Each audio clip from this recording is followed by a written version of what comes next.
It's Tuesday, February 14. In the headlines, the 2023 sittings of Parliament officially starts today. Education Ministry to assist special needs students sitting the 2023 PEP exams. In business news, we take a look at the benefits of electric bikes with Ilesco. Regionally, in Grenada, reparations fund comes under scrutiny. Internationally, Indian authorities clamp down on child marriages. And in sports news, on the 2023 Concacaf Men's Under-17 Championship. This is the news on PBC Jamaica. I'm Simone Absalom Gale.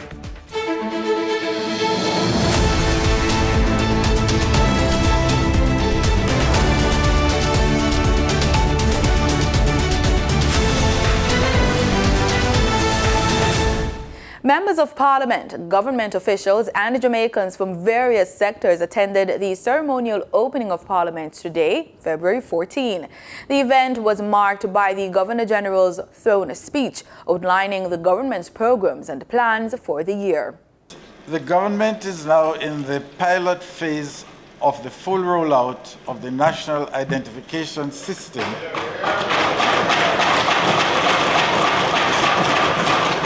and is on track to operationalize the National Identification and Registration Authority, NIRA. In building our stronger Jamaica, we must ensure that human capital is not constraint to our growth. The Heart NSTA Trust will continue to focus on expanding access to demand-driven training, certification, and job placement by strengthening industry partnerships and increased technical and vocational education training and integration. During the 2023-24 financial year, the National Housing Trust will introduce a new financing model which will entail partner arrangements with regulated mortgage lending institutions. This framework is intended to significantly increase the supply of mortgages, while at the same time release funds to focus on the development of affordable housing. Usually, once the ceremony is complete, the two houses of Parliament will meet. The Finance Minister, Dr. Nigel Clark, usually tables the proposed 2023-2024 budget in the House of Representatives. The national budget was pushed to almost $1 trillion at the end of January after an additional $24.5 billion was tacked on to facilitate retroactive payments to remaining public sector groups under new compensation arrangements dating back April 1. It should be noted that the new budget is being presented on the heels of a positive review from the International Monetary Fund, the IMF, which concluded its Article 4 consultation with Jamaica. Students with special needs who are slated to sit this year's Grade 6 Primary Exit Profile Examinations, PEP exams, will receive support from the Ministry of Education and Youth. This will be facilitated through the Ministry's Special Needs Unit. Assistant Chief Education Officer in the unit, Dion Gale, indicated that the requisite arrangements will be made to accommodate the students within classrooms, homes, hospitals, or any other location where the exam can be facilitated. Exams are set to be conducted between February 16 and April 27. Maya Chung reports. Assistant Chief Education Officer in the unit, Dion Gale, noted that the ministry's arrangements are based on assessment reports submitted to the ministry by the youngsters' parents. For example, a student with a specific learning disorder in reading, the report would have to say that they can get a reader for their examination, or a student with a specific learning disorder such as handwriting can get a writer, she told JIS News. Additionally, any student diagnosed with attention deficit hyperactivity disorder, ADHD, will benefit from the support of a prompter who, according to Ms. Gale, usually sits behind the youngster and monitors their attention span. This includes a tap on the shoulder when necessary. ADHD students are also allowed to take breaks throughout the exam. Parents who are concerned that their child may have a disorder are encouraged to arrange for the youngster to be assessed by a clinical psychologist as soon as possible. There are private entities such as the McCam Child Development Center, among others, with their contact being 876-977-0189, and then there's the Myco Care Center, which is an agency of the Education Ministry. It was also shared that within the ministry, there is a student support team. For the news on PBCJ, I am Maya Chung. The Memorandum of Understanding between the Ministry of Justice and the Ministry of Education and Youth for the use of restorative justice practices in schools is to be amended. The Education Ministry's Director of Safety and Security in Schools, Richard Troop, says the MOU will be revised to include mandatory referral of students suspended for their involvement in conflicts at school to restorative justice centers for interventions during the periods they are away from the institutions. Here's more in this report. Mr. Troop said this will be a condition for their return to school. The parents of the students involved and other key stakeholders will also participate in the proposed intervention. He was speaking during the 14th Annual Restorative Justice Conference at the Terra Nova All-Suite Hotel in Kingston on February 10. The MOU, which was signed by the ministries on May 3, 2022, facilitates the use of restorative justice practices in conflict resolution interventions in schools. Mr. Troop informed that 80% of Jamaican children experience some form of psychological or physical violence administered as discipline. 65% of students are bullied at school, while 79% of youngsters have witnessed violence in their homes and communities. Meanwhile, the ministries will be engaging an additional 15,000 students, parents, and educators from 500 schools in restorative justice training programs during the 2023-2024 academic year. The Ministries of Justice and Youth have embraced the restorative justice training program because it works. Mr. Troop said, quote, "We cannot continue to respond to violent conflicts by only issuing expulsions and suspensions. We have to equip our students with anger management and problem-solving skills with the use of restorative justice." For the news on PBCJ, I am Maya Chung. Time now for the business report with Danita Rodney.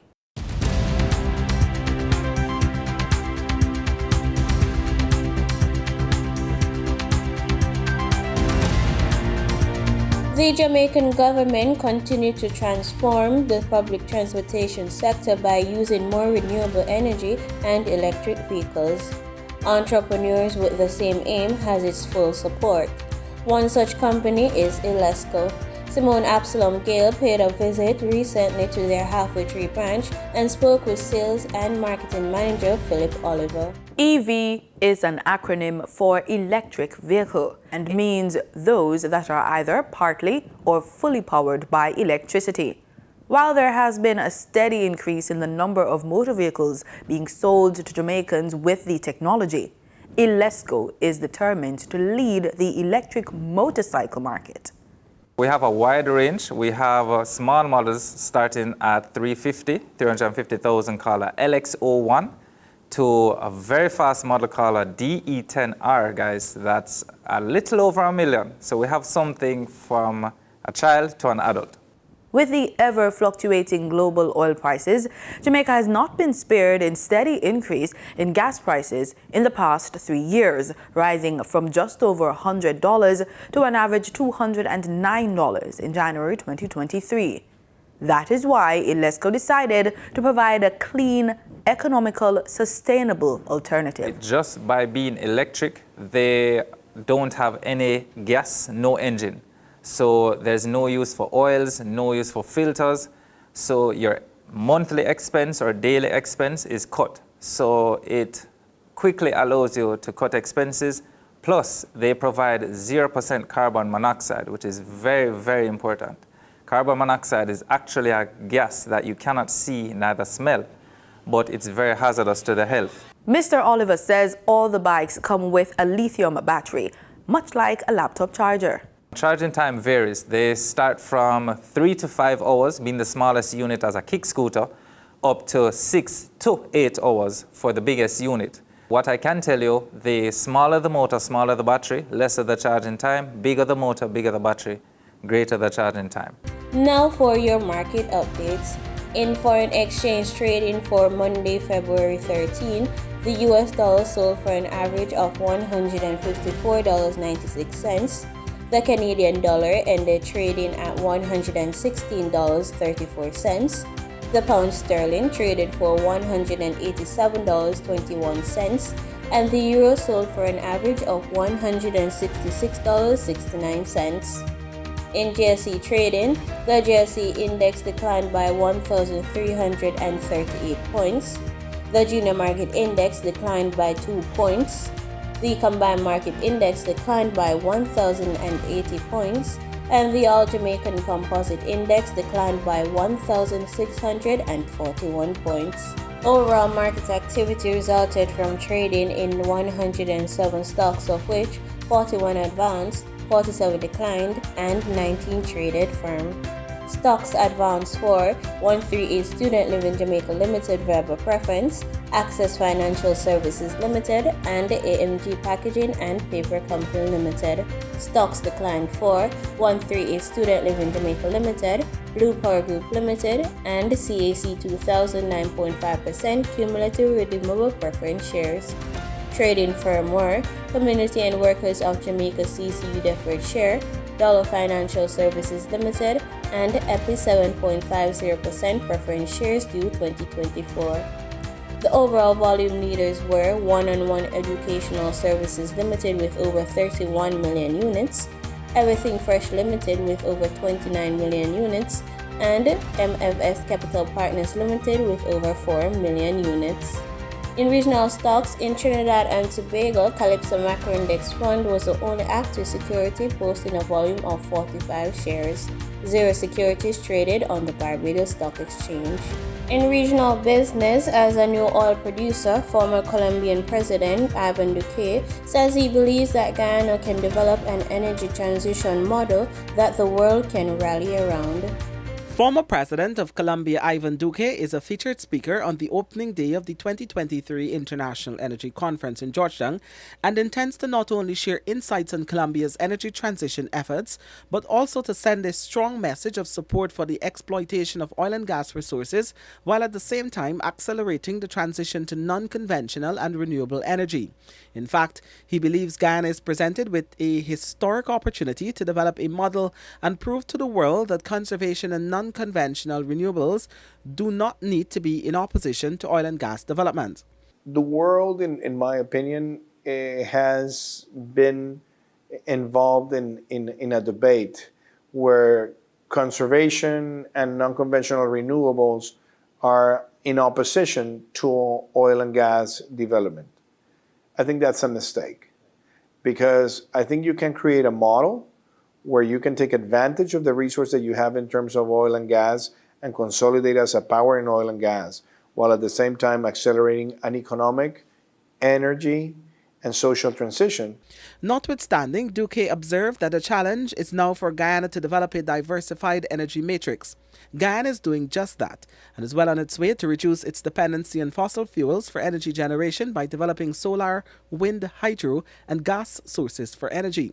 With Colombia also facing criticism over its renewed push under President Gustavo Petro to leave fossil fuel extraction behind, Duque said those criticisms do not make sense. He says too that Guyana possesses great potential to become a regional net exporter of energy and urged regional countries in Latin America and the Caribbean to support the possibility of Guyana becoming a superpower for the region. Asked why he was so sure the model could work, Duque referenced Canada and said if it doesn't work, then Guyana will be losing the most important historic opportunity for the country. I think Guyana can become a reference model of a developing country that can do both things, do it well, and ensure that you're providing more benefits to the population. Right. You spoke about developing a model, and you referenced Canada also. But why are you so sure it will work? Because if it doesn't, you'll be losing the most important historic opportunity for this country. Duque observed that there is a risk things can go wrong, but says the country needs to stay focused on fast acceleration of projects. In market data for oil prices dipped after the U.S. government said it would release more crude from its strategic petroleum reserve, while traders look out for inflation data for further cues.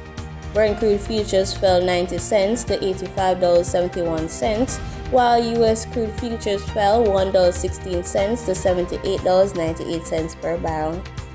And that was the business report on PBCJ. I'm Danita Rodney. In regional news, the announcement of the Trevelyan family's intent to pay over $500,000 in reparations to Grenada has given rise to calls for the monies to be paid to people who are direct descendants of enslaved Africans, owned by the wealthy British family. Now that this family, the Trevelyan family, is given £100,000 towards that initiative, I do agree that that money should go to the descendants of enslaved African people. The money going to the University of the West Indies, I have a problem with that. Curlin Campbell is a journalist and a member of the Stakeholders Committee, a subcommittee of the Grenada National Reparations Commission. The commission comprises distinguished scholars and civil and human rights activists who are committed to advancing the quest for reparations for people of African descent in Grenada and throughout the Caribbean region. Although he commends the move now being made by the family, Campbell, who spoke with GBN in his personal capacity, is among the critics who believe that the reparations fund should not be controlled by the University of the West Indies. The fund is geared towards setting up a reparations research fund to look into the economic impact of enslavement, with emphasis on the development in Grenada and other Eastern Caribbean countries. The whole issue of reparations is a ticklish situation because, remember, we weren't the ones that were enslaved. However, we have the residual effects of slavery present.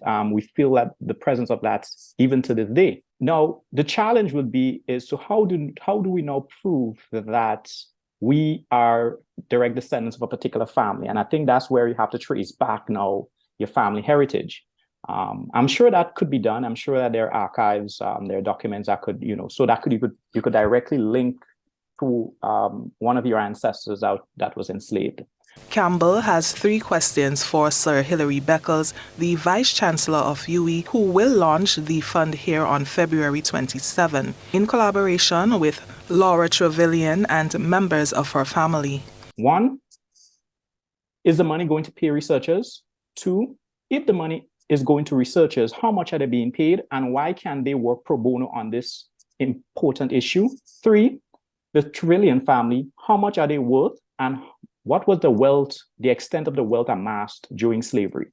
And I think these are the questions that we should know before we get too happy about an initiative, £100,000, which is just a drop in the bucket.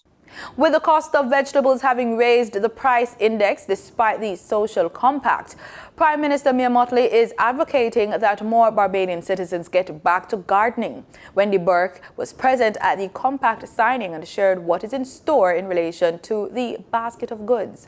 There are 47 items in the basket for the social compact, but consumers will find that eggs are not among them. We have maintained the full range of products with the exception of the eggs which were in the initial compact. President of the Barbados Chamber of Commerce and Industry, Anthony Branker, says some businesses have indicated it would be burdensome. He also cleared the air on some things. There are certain persons who try to suggest that we are somehow fixing our prices. That is not the case. There's one correction I must put out there, though, to what Minister Simmons would have said, and regrettably, we do not have the biscuit factory on with us, the Wibisco. So regrettably, Minister Simmons, Wibisco has not agreed to be part of this compact, and therefore we have to mark that spot so the general public would understand that the Wibisco products that were a part of the compact for the last 6 months is no longer going to be a part of the compact going forward. Chanel Supermarkets and the Barbados Egg and Poultry Producers Association have also withdrawn. The chairman of the Barbados Private Sector Association, Tricia Tanis, says while the compact did work, the release of the price index will show a hike in some areas. Prices of vegetables, ironically enough, vegetables caused that significant U-turn shape of what was presented in yesterday's headlines. So whilst we want to come to the public and to show what that retail index has done in terms of movement, perhaps a broader context could have been given to the public where they understood that the entire compact was not necessarily at fault, but there are specific products in that movement that are heavily weighted. I think what I heard was a third of that basket of goods is weighted and influenced by produce. The Barbados Workers Union and the National Union of Public Workers endorsed the continuation of the compact.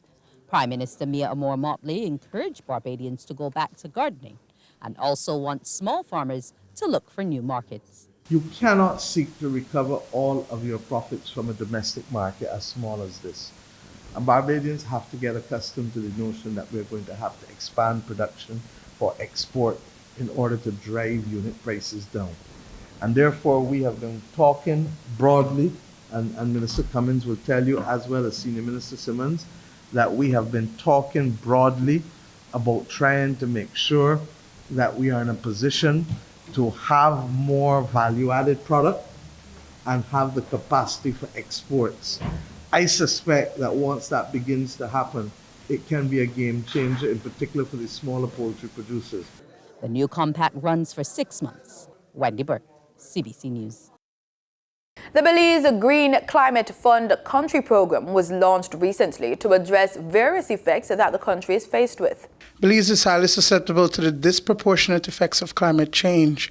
It is scored at number 8 by the World Bank in terms of vulnerability to climate change. CEO in the Ministry of Economic Development, Dr. Osman Martinez, describes the villagers of Monkey River as the first refugees of climate change. The Belize Green Climate Fund Country Program launched today is a plan to address just that.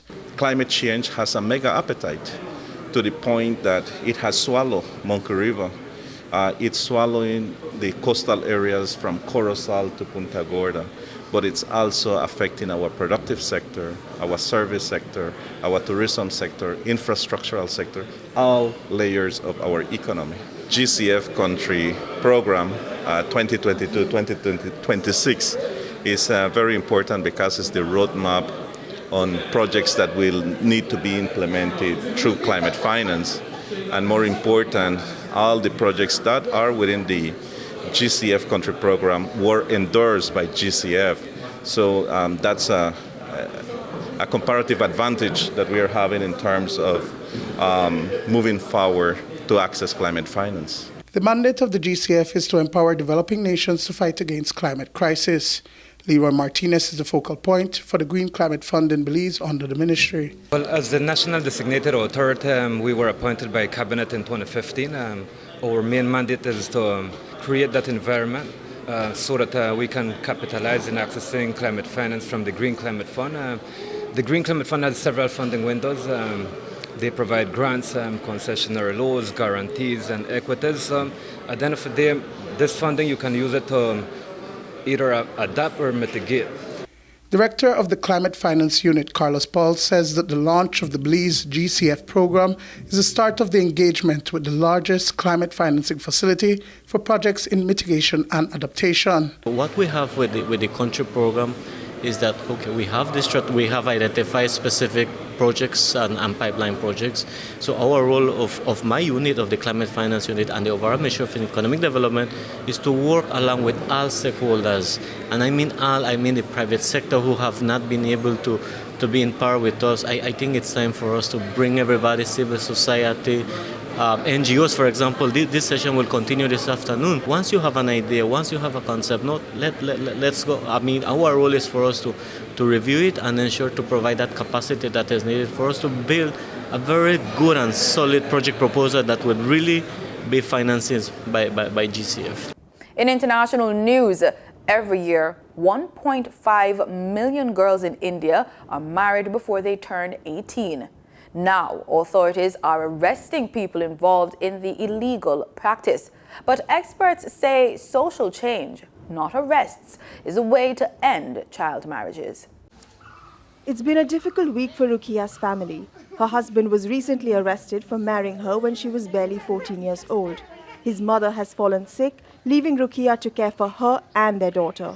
There are lots of problems. My daughter stays hungry. I don't have money to buy medicines for my mother-in-law.